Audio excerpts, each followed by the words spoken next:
अक्सर आप दो शब्दों को दिन प्रतिदिन के जीवन में सुनते हैं। एक इम्पैथी, दूसरा सिंपैथी। इम्पैथी को हिंदी में समानुभूति भी कहते हैं, कुछ पुस्तकों में परानुभूति भी कहा जाता है और कुछ पुस्तकों में तद अनुभूति शब्द भी प्रयोग है। सिंपैथी के लिए सहानुभूति शब्द क्या है, प्रयोग होता है। तो अक्सर एक प्रश्न उठता है कि इनके बीच में एग्जैक्टली डिफरेंस क्या होता है।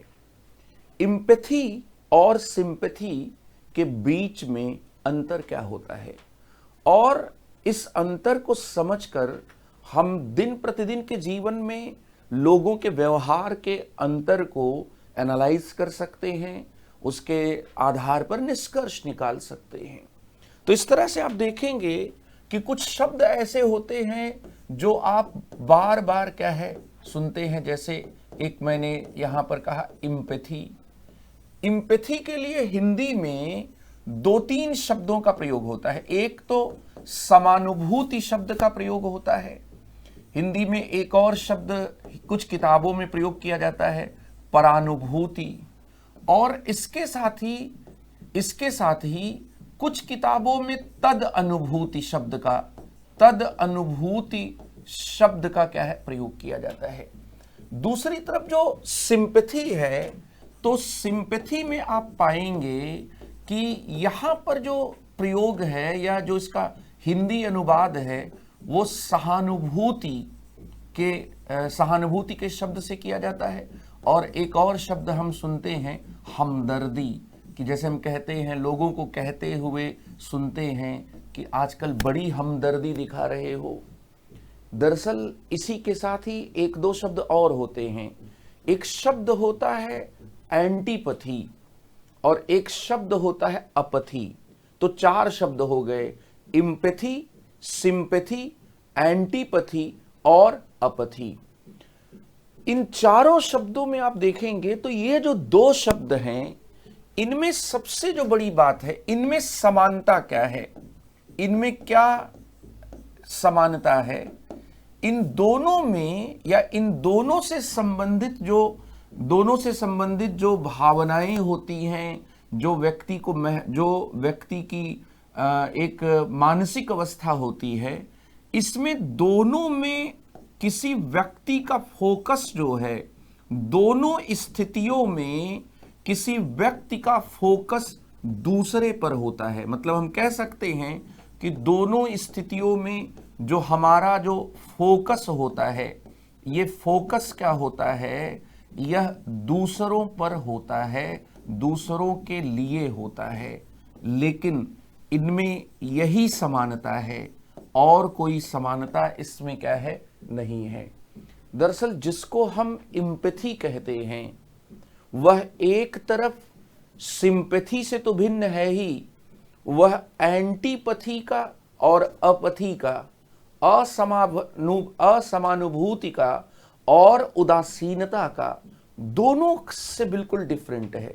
जैसे कि किसी मोहल्ले में बिजली का खंभा टेढ़ा होने पर अगर बिजली विभाग के अधिकारी कर्मचारी इस खतरे को भांप नहीं पा रहे हैं कि इससे कोई निकट भविष्य में दुर्घटना या अनहोनी हो सकती है, तो अखबारों में खबर आप पढ़ते हैं कि बिजली विभाग के कर्मचारियों की उदासीनता देखिए, मानो वे इंतजार कर रहे हैं कि कोई दुर्घटना हो, उसके बाद वे चीजों को ठीक करें। इसी तरह से सीवर लाइन में या सीवर अगर खुला हुआ है और किसी के गिरने की संभावना है, तो कई बार आप अखबारों में पढ़ते हैं कि जो लोकल बॉडीज हैं उनकी उदासीनता देखिए। तो ये उदासीनता है। इसके साथ ही कई बार ऐसा भी होता है कि हम दूसरे पर फोकस तो करते हैं, लेकिन दूसरे को अगर कोई नुकसान हो जाता है तो हम कई बार उस पर खुश भी होते हैं। जैसे हम कहते हैं कि बहुत सही हुआ। इसका मतलब ये है कि आप ये समझें कि उदासीनता में क्या होता है, जब हम किसी चीज से क्या है उदासीन होते हैं, उदासीनता अपथी क्या होती है?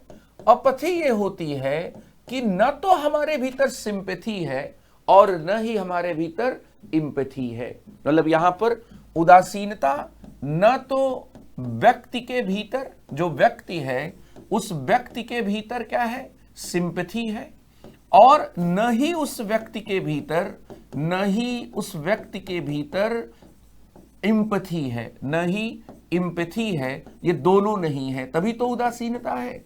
अगर सिंपैथी होती तो भी क्या है, वो कुछ न कुछ उसके लिए सोचता। यहां पर उदासीनता जो है, वह उदासीनता दरअसल इस बात को भी दिखाती है कि व्यक्ति जो है वह दूसरों के प्रति बिल्कुल संवेदनशील नहीं है, बिल्कुल संवेदनशील नहीं है। वह क्या है? आत्म केंद्रित है। वह केवल अपने ऊपर उसका ध्यान है, वह एक स्वार्थी किस्म का व्यवहार कर रहा है।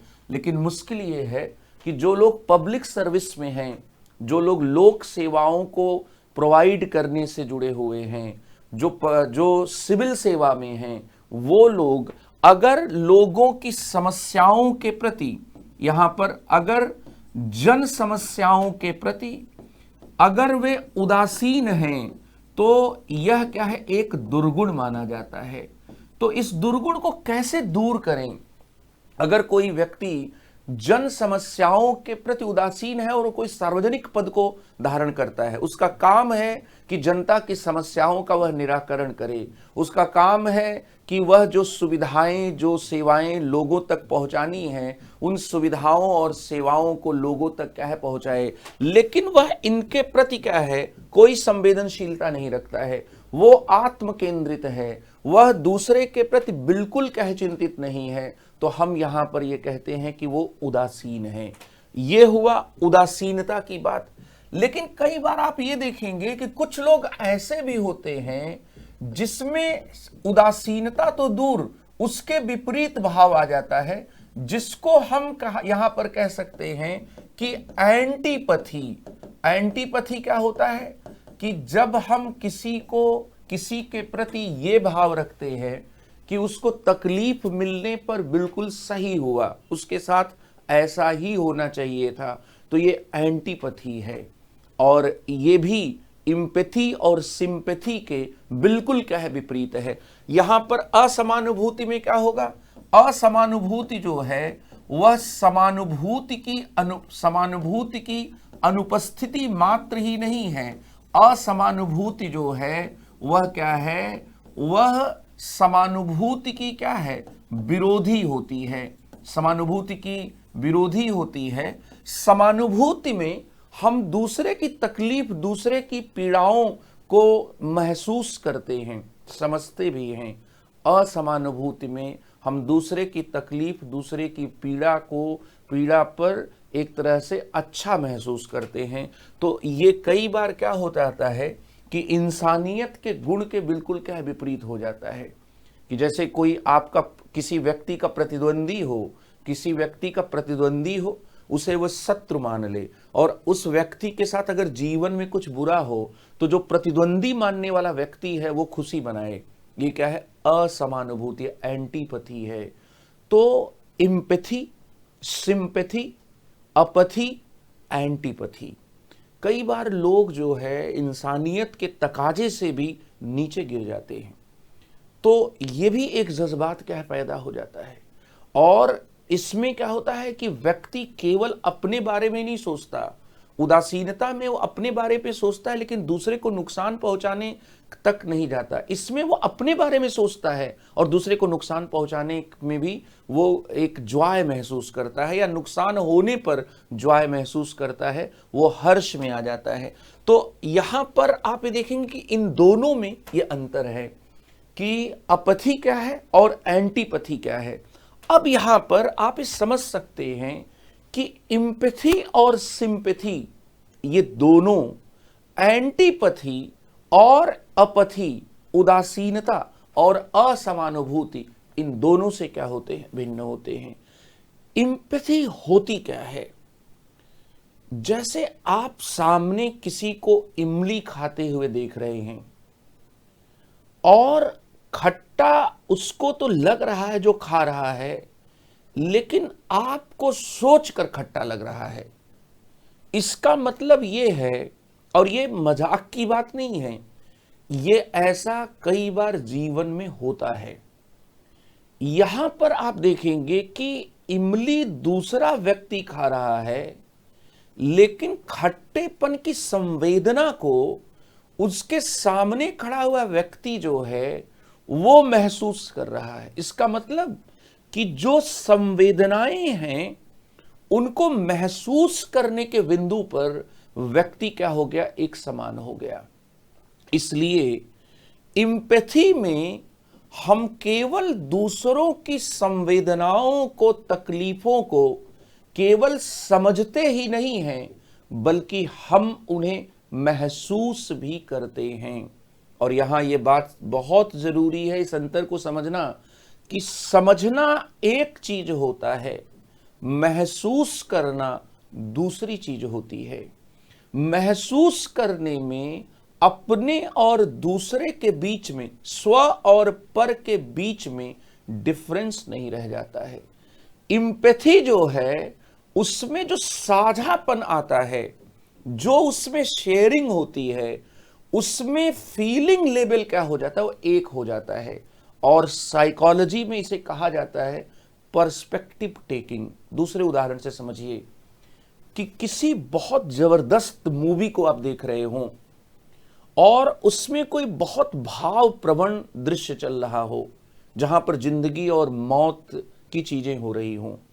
टाइटैनिक का लास्ट जो दृश्य है, जिसमें यह तय है कि कुछ लोग ही बचेंगे, और उसमें दिखाया जा रहा है कि जो हीरो है वो हीरोइन को, जो नायक है वह नायिका को बचाने के लिए एक अपने जीवन की कुर्बानी देने जा रहा है।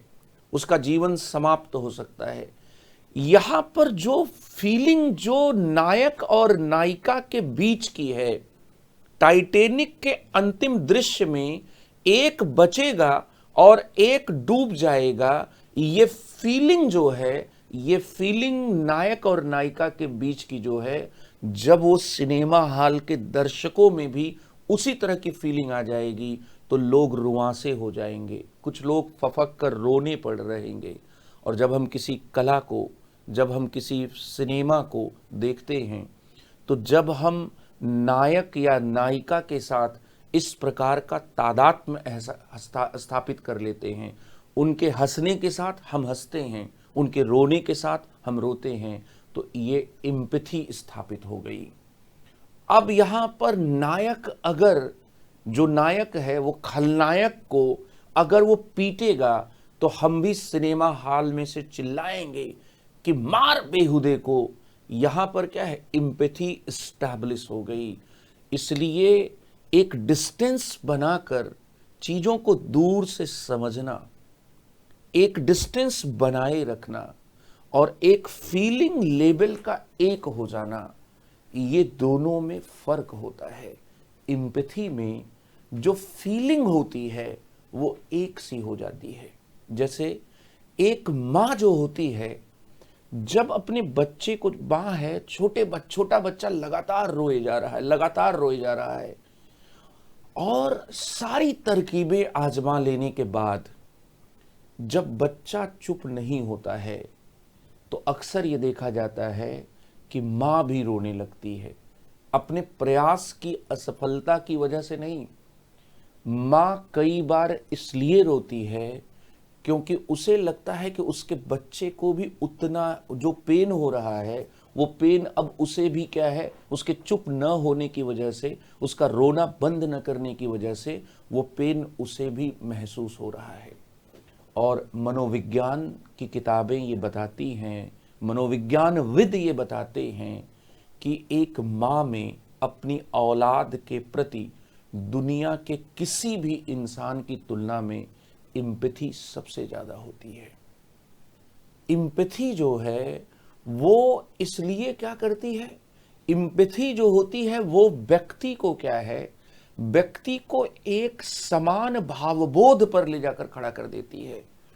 इमली दूसरा खा रहा है, खट्टापन मुझे भी महसूस हो रहा है, बच्चा पेन से तड़प रहा है, रो मां भी रही है, उसे भी क्या है, इंजेक्शन दूसरे को लग रहा है, लेकिन मजाल क्या है कि हम उस दूसरे व्यक्ति को इंजेक्शन लगता हुआ देख सकें।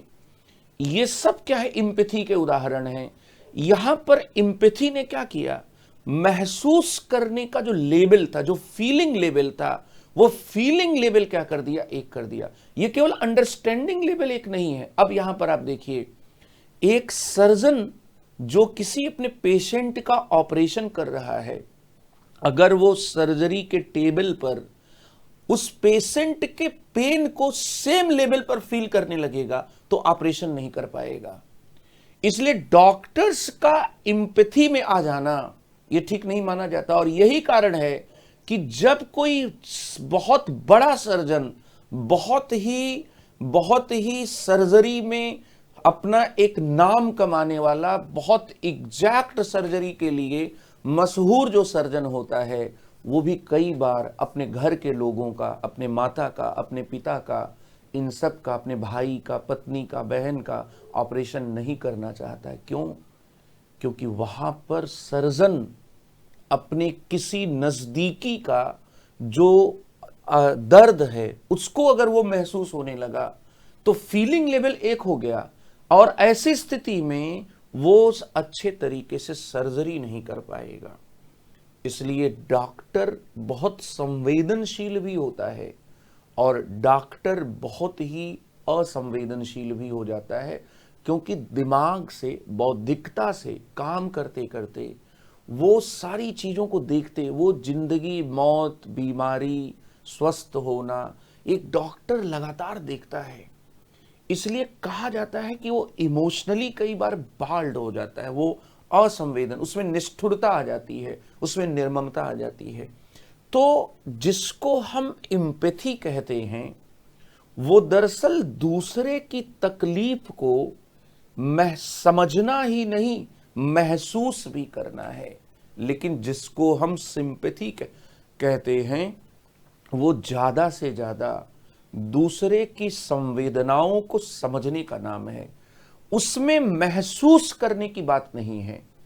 एम्पैथी और सिंपैथी के बीच में ये सबसे बड़ा अंतर है जो आपको ध्यान में क्या है रखना है, कि जब हम लोग एम्पैथी और सिंपैथी की बात करते हैं और इसमें जब हम लोग अंतरों की बात करते हैं, डिफरेंस की बात करते हैं, तो डिफरेंस में यहां पर क्या है कि जो एम्पैथी होती है इसमें दूसरों की जो तकलीफ है, दूसरों की तकलीफ को समझना और दूसरों की तकलीफ को महसूस करना, ये दोनों क्या है, इसमें क्या है, शामिल होता है। समझना, understanding, understanding cognitive element, understanding क्या है, एक ज्ञानात्मक तत्व होता है। हमारे व्यक्तित्व के तीन पक्ष होते हैं, एक ज्ञानात्मक तत्व, दूसरा भावात्मक तत्व और तीसरा क्रियात्मक तत्व। तो तकलीफ को मैं समझ रहा हूं, जैसे एक सर्जन किसी मरीज की तकलीफ को समझ रहा है, लेकिन तकलीफ को मैं समझ ही नहीं रहा हूं, दरअसल महसूस भी कर रहा हूं, फील भी कर रहा हूं। Feeling level affective component of the empathy. तो महसूस करना, इसको क्या कहते हैं, ये क्या है, फीलिंग भी है। ये दोनों जब मिलते हैं तो इसी को कहते हैं एम्पैथी। और आप सोच कर देखें कि जब हम दूसरे की तकलीफ को समझेंगे, जब हम दूसरे की तकलीफ को महसूस करेंगे, तो हम उसके लिए कुछ करना भी चाहेंगे। इसलिए एम्पैथी के साथ हमेशा सहायता और व्यवहार का तत्व भी जुड़ा होता है। सुनील दत्त साहब अपने बेटे संजय दत्त को लेकर एक बार उत्तराखंड या हिमाचल प्रदेश घूमने आए। संजय दत्त बहुत सेंसिटिव थे, शुरू से ही ये है, और सेंसिटिव लोग रैशनली हमेशा डिसीजन ले, ये बहुत मुश्किल हो जाता है कई बार। सुनील दत्त ने कहा कि संजय दत्त ने देखा कि एक रिक्शा वाला पहाड़ों पर होने वाली जो बरसात होती है वो अपने साथ बहुत सर्दी भी लेकर आती है। तो बरसात हो रही थी, बड़ा सर्दी का माहौल सा बन गया था, और संजय दत्त ने अपनी बहुत महंगी जैकेट निकाली और वो जो रिक्शा वाला ठंड से ठिठुर रहा था उसको ले जाकर उन्होंने दे दिया। एक मिनट भी ये नहीं सोचा कि पापा ने इतने महंगी जैकेट खरीदी है और ये सब। क्योंकि जब आदमी के भीतर एम्पैथी आ जाती है, वो नफा नुकसान, दुनियादारी, अक्लमंदी, बौद्धिकता, इन सब के बजाय क्या है, वो केवल दूसरे के दुख तकलीफ को दूर करने के सहायता और व्यवहार के तत्व से क्या है, प्रेरित हो जाता है। इसलिए एम्पैथी में समझना और महसूस करना दोनों होता है। इमली आप खा रहे हैं, मैं ये समझ रहा हूं कि आपको खट्टा लग रहा है, लेकिन आपने मुझे इमली खाते हुए एक वीडियो भेजा और मैं भी क्या है वो महसूस करने लगा। इसलिए आप देखेंगे कि ऐसे वीडियोस जो हम देखते हैं आजकल, चूंकि बहुत सोशल मीडिया का बहुत एक्सपेंशन हो चुका है, तो कई बार ऐसे वीडियोस हमारे पास आते हैं जिसमें हम किसी दृश्य को देखने के बाद हम भी उसी तरह की फीलिंग में चले जाते हैं। अगर हम इंसान हैं तो केवल हम चीज़ों को समझेंगे ही नहीं, हमारे अफेक्टिव कंपोनेंट को भी, हमारे इमोशनल एस्पेक्ट को भी वो क्या करेगा, प्रभावित करेगा। तो जो यहाँ पर समानुभूति होती है उसमें दूसरों की तकलीफ को समझना व महसूस करना, ये दोनों होता है। लेकिन जो सहानुभूति होती है इसमें दूसरों के तकलीफ को समझने की बात केवल होती है। इसमें दूसरों के तकलीफ को समझने का तत्व होता है। और इसका मतलब कि इसमें केवल और केवल एक कॉग्निटिव एस्पेक्ट ही क्या है होता है, अंडरस्टैंडिंग का ही क्या है एस्पेक्ट क्या होता है। और इस मामले में अगर हम लोग देखें, ये जो मामला है इस तत्व के संदर्भ में देखें, तो जो सिंपैथी होती है वो एम्पैथी से कम हो जाती है। इसलिए लोग कहते हैं कि अरे लोग जुबानी जमा खर्च बहुत करते हैं। जैसे मान लीजिए कि आप मुखर्जी नगर से नेहरू विहार जा रहे हैं और नेहरू विहार पुल पर जब आप पहुंचे नाले के ऊपर, तो नाले के ऊपर आपने देखा कि एक व्यक्ति नाले में किसी वजह से गिर गया और वो निकलने की कोशिश कर रहा है। नाले का पानी बहुत गंदा है और वो तैर भी नहीं पा रहा है। आप दो शब्द कहकर निकल गए, अरे बेचारे के साथ बहुत बुरा हुआ। ये जो आपने कहा आप समझ रहे हैं, ये हमदर्दी है आपकी। आपका वो कोई रिश्तेदार नहीं है, आपका कोई परिचित भी नहीं है, फिर भी आपने ये जो दो शब्द बोले ये हमदर्दी के शब्द हैं। लेकिन हमदर्दी जो होती है, सहानुभूति जो होती है, वो हमेशा समानुभूति के आगे बौनी होती है। क्योंकि आप कहकर निकल गए, इसलिए कई बार लोग कहते हैं कि हमदर्दी क्या है, सहानुभूति क्या है, केवल और केवल एक जुबानी जमा खर्च है। और क्या है, केवल लफाजी है। आप कुछ लफ्ज कहकर अरे अरे अरे तुम्हें दर्द हो रहा है, हो गया, बस खत्म हो गया। अच्छा तुम्हें सर दर्द हो रहा है, दवाई ले लो, ठीक हो जाओगे, ये हो गया, ये हमदर्दी हो गई। हालांकि इस दुनिया में ये हमदर्दी के दो शब्द भी बड़े मुश्किल होते हैं और कुछ लोग ऐसे निर्मम परिस्थितियों में, दुर्भाग्यपूर्ण परिस्थितियों में रहते हैं जिसमें उन्हें ये दो शब्द भी क्या है, नहीं मिलते हैं। इसलिए जो सहानुभूति होती है इसमें अफेक्टिव कंपोनेंट नहीं होता। इसमें मनोविज्ञानविद बताते हैं कि इसमें शेयरिंग कॉमन प्लाइट को लेकर, एक सामान्य जो करुणाप्रद स्थिति है उसको लेकर साझापन नहीं होता, बाकी सब होता है। इसका मतलब यहां पर क्या है कि जो एम्पैथी होती है इसमें एक साझापन होता है, इसमें एक अनुभूतियों का साझापन होता है। व्यक्ति एक शेयरिंग महसूस करने लगता है, इसमें अनुभूतियों का एक साझापन होता है। व्यक्ति एक प्रकार की शेयरिंग महसूस करता है। लेकिन जो सिंपैथी है इसमें साझापन नहीं होता, इसमें साझापन नहीं होता। इसमें अपने और दूसरे के बीच का जो भेद है, स्व और पर का जो भेद है वो मिटता नहीं है। एम्पैथी में क्या होता है कि इसमें स्व और पर के बीच में जो भेद है वो मिट जाता है। और इसीलिए हम दूसरे की तकलीफ में, हम इसीलिए क्या है कि हम दूसरे की तकलीफ में दरअसल वैसा ही महसूस कर लेते हैं। वी टेक पर्सपेक्टिव्स, हम दूसरे का पर्सपेक्टिव क्या है उसको क्या ग्रहण करने लगते हैं। गहरे दोस्त एक दूसरे की कहानी सुनने के बाद अगर एक रुआंसा हो रहा है तो दूसरा भी रुआंसा होगा, एक रोता है तो दूसरा भी रोता है। यहां पर भाव दशा जो हो गई, जिसको साहित्य में कहते हैं, वह एक हो गई। इसलिए सिंपैथी और इम्पैथी में यहां पर इम्पैथी में अनुभूतियों का साझापन होता है, लेकिन सिंपैथी में अनुभूतियों का साझापन नहीं होता। अनुभूतियां सिर्फ और सिर्फ समान होती हैं, लेकिन स्व और पर का जो भेद होता है वो भेद क्या है, नहीं होता है। फिर एक और बात कही जाती है जो इम्पैथी और सिंपैथी के संदर्भ में बहुत इंपॉर्टेंट है कि दरअसल वो कौन सी भावनात्मक स्थिति है जिसमें हम दूसरे की सहायता के लिए बिल्कुल उद्धत हो जाते हैं। इम्पैथी, सिंपैथी में जरूरी नहीं कि हम दूसरे की सहायता के लिए उद्धत हो। इसका मतलब कि इसमें दूसरे की सहायता, इसमें दूसरों की सहायता या व्यवहार का तत्व भी, या व्यवहार का जो तत्व है वह भी क्या है, शामिल होता है। तो इसमें संज्ञानात्मक तत्व हो गया, समझने का, इसमें भावात्मक तत्व हो गया, महसूस करने का, इसमें सहायता करने का व्यवहारात्मक तत्व भी हो गया।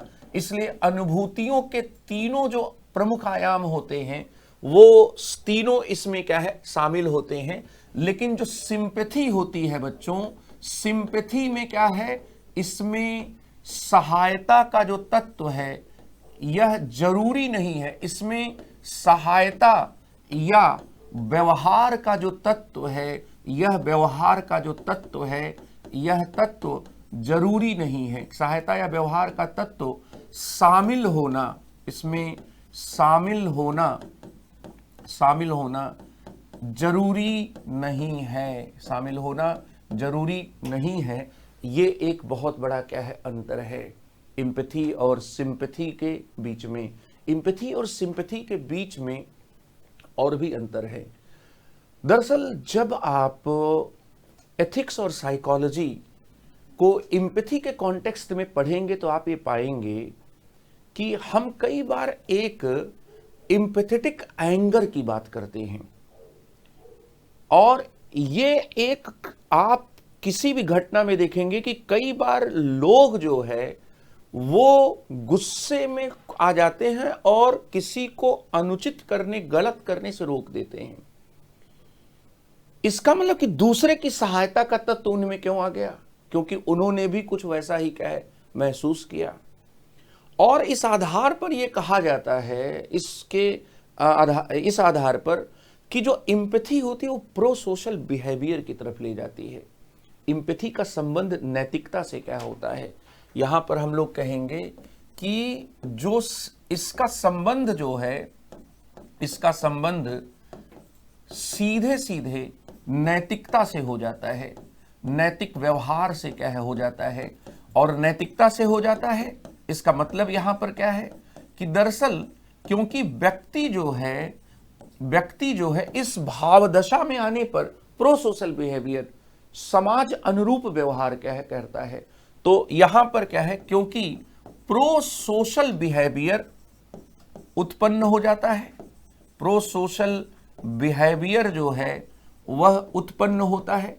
और कई बार क्या होता है कि हमारे भीतर जो परहित की चिंता होती है, परहितवाद जिसको कहते हैं, एल्ट्रिज्म जिसको कहते हैं, वो इम्पैथी में हमेशा क्या है, इम्पैथी के आधार पर पैदा होता है। तो यहां पर परहितवाद और प्रो सोशल बिहेवियर, ये दोनों क्या है, इम्पैथी को मोरलिटी से जोड़ देते हैं। इसलिए इम्पैथी को एथिक्स में क्या है, पढ़ते हैं। ये प्रो सोशल बिहेवियर और एल्ट्रिज्म जो है या परहितवाद जो है, हम दूसरे की भलाई के बारे में चिंतित हो जाते हैं, कंसर्न हो जाते हैं। लेकिन जो सिंपैथी है, तो आप यहां पर देखेंगे कि इसका संबंध जो है वह, आप ये कहेंगे कि इसका संबंध जो है, हम ये कहेंगे कि दुनियादारी से ज्यादा होता है, दुनियादारी से, लोक व्यवहार से क्या है, ज्यादा होता है, नैतिकता से या जो मोरलिटी है उस मोरलिटी से क्या होता है, कम होता है। ये है इम्पैथी और सिंपैथी के बीच का जो डिफरेंस है। तो यहां पर मैंने शॉर्ट में बताने की कोशिश की। क्लासेस में तो हम लोग इसको बहुत विस्तृत रूप में बताते हैं, क्योंकि इस पर प्रश्न भी पूछे जाने की संभावना रहती है। और इमोशनल इंटेलिजेंस का टॉपिक हो या फिर foundational values for civil services का टॉपिक हो, उसमें तमाम उदाहरणों के द्वारा ये बात क्या है बताई जाती है। तो ये एम्पैथी और सिंपैथी का डिफरेंस जानकर आप दिन प्रतिदिन के व्यवहार को ज़्यादा अच्छे तरीके से एनालाइज कर सकेंगे। और इसके साथ ही आप एथिक्स जैसे टॉपिक्स में कुछ जो बुनियादी शब्दों को लेकर एक समझ को लेकर एक धुंधलापन होता है, वो धुंधलापन भी आपका समाप्त हो पाएगा। बहुत बहुत धन्यवाद।